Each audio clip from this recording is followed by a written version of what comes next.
How do you call a game that you just don't think much of and almost forget it exists, even though it didn't exactly lack the marketing push? Can't be a hidden gem if it's hidden in plain sight. When The Quiet Man was announced, I didn't give any spark about it. Oh cool, another over-budget, tone-deaf cinematic trash with no substance Square Enix was publishing. Well, the game went on sale for like $2 the other day, so I bought it and finally played it. And oh boy, was I wrong in dismissing it.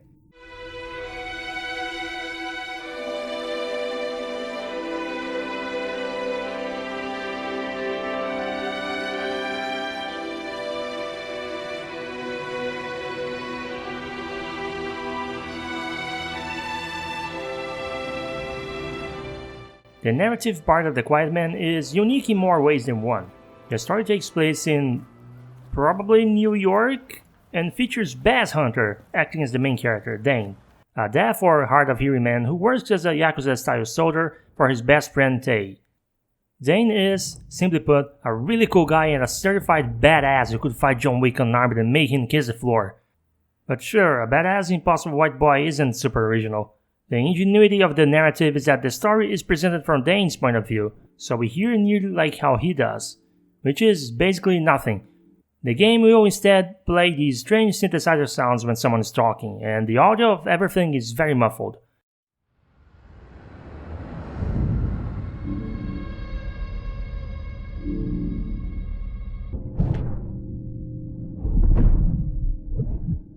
Some people complain that this is an inaccurate depiction of what hearing impairment would be like, but I think that's missing the point. Human Head is flexing their creativity with some truly incredible audio direction that manages to deliver audio feedback for those without disability while still not offering too much that the experience becomes unbalanced. The other strike of genius in the narrative is that you actually have two story arcs happening at the same time, which ultimately become one in a very organic way. One is Dane's quest to avenge his mom's death by the hands of Isaac, a punk who has since climbed the ranks of the Soul 33 gang. The other is the pursuit of a mysterious masked man who has been stalking Teo's girlfriend, Lala, who Dane also has strong feelings for because she looks just like his mom. Some people take issue with the last part. Seriously? Haven't you ever wanted to hold hands and kiss your mom in the lips? That's just life. Besides, this creates a complex love triangle and builds tension between the two best friends, which I've never seen being explored in any media. Another common complaint is that the story is very confusing since we can't hear any of the conversations. Again, it's just the ignorant mass who needs everything spelled out for them missing the point. The dialogue is inconsequential.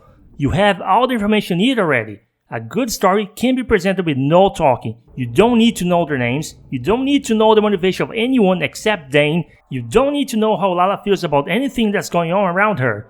The cutscenes where characters just talk for up to 10 minutes aren't there for you to listen to what they have to say. They're there so you can focus on the emotion, their movements and expressions. Their eyes tell it all. Besides, you can tell Dane can read their lips most of the time. Who cares about you? He knows what's going on. This isn't about you. It's Dane's world. Dane's Road, party time, excellent!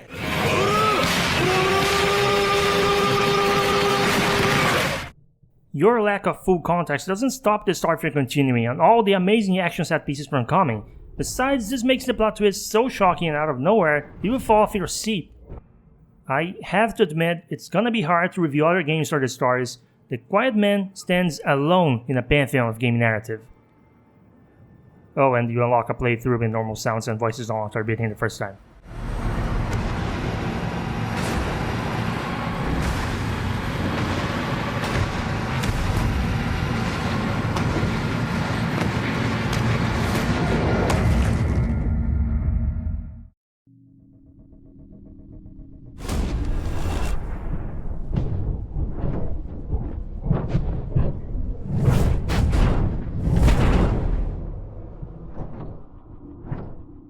When you have what is essentially a very engrossing and emotional 2-hour-long movie, it's really hard to have gameplay that can be consistent with that level of greatness.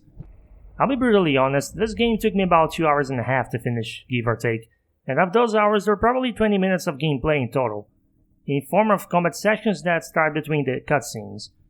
I'm not to criticize games for a lack of player agency or engaging gameplay. Well, the Quiet Man compensates that lack of active playtime by offering melee combat that is both a nostalgic throwback to early 90s beat 'em up and a satisfying cinematic festival of stylish punches and kicks that must make the Ryuga Kotoku Studios feel like a failure.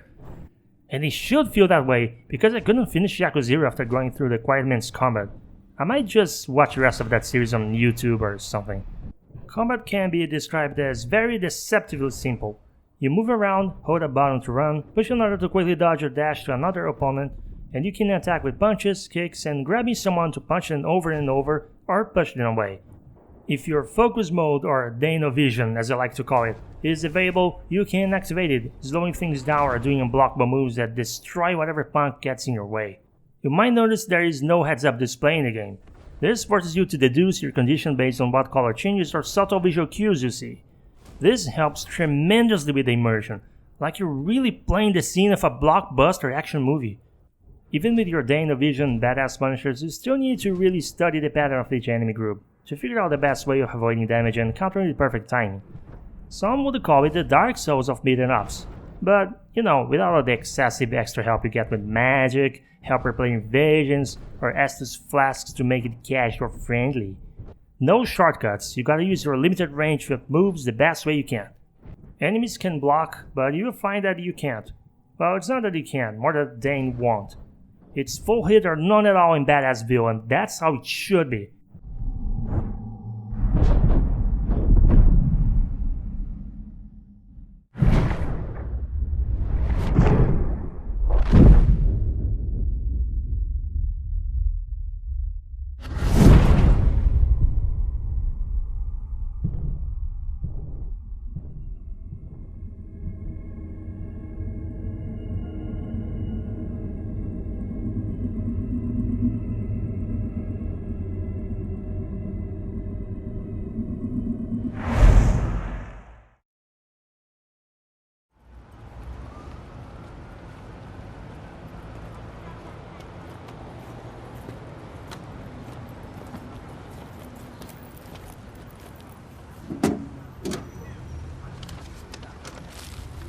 You know how jarring it is you're playing a game and the game is playing an FMV or pre-rendered cutscene with super detailed models, then it cuts back to real time and everything suddenly looks more cheap by comparison?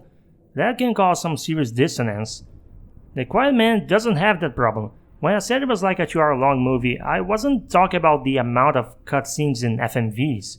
It really does look like one long movie that once in a while you also interact with. The transition from cutscene to gameplay is so smooth that you can't tell they changed it to real-time graphics until you move the analog stick and then moves along with it. The 3D models perfectly capture the likeness of the actors and even during the combat sequences move with extreme realism, which ultimately can make the player forget they're playing a video game. Can you tell which one is the real actor and which one is a model?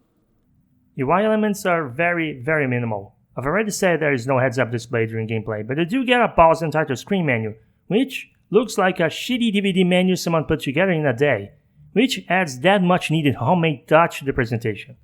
The Quiet Man was produced by a team with real vision. None of that bland mass-produced trash with information overload we see in other games belongs here.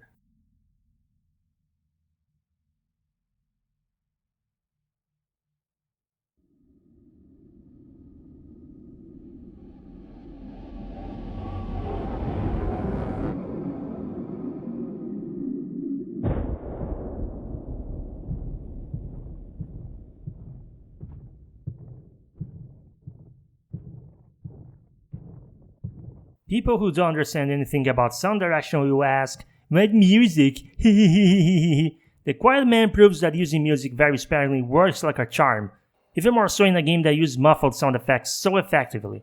It makes the few times there is any song playing that much more memorable, and the music that does play will definitely make you cry, such as the opening track, the ending song, and also the track that plays during the ending song is beautiful.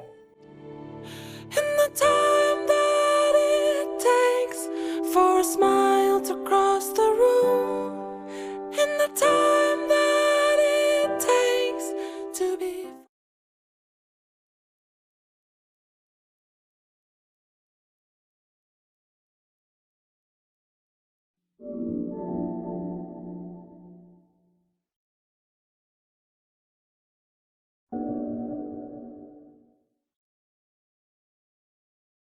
I feel ashamed it took me this long to play it. Even more ashamed I bought it for a heavy discounted price, so much so that I went ahead and ordered a sealed physical copy.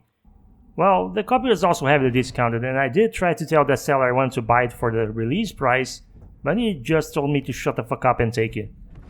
This misunderstood masterpiece will probably never achieve the success it was meant to, but I think I speak for all of us when I say, thank God we got a release at all. If you care at all for the game industry's longevity and game designers, artists, and creators, you have more than the obligation to go to Steam or the PlayStation Store and buy The Quiet Man immediately.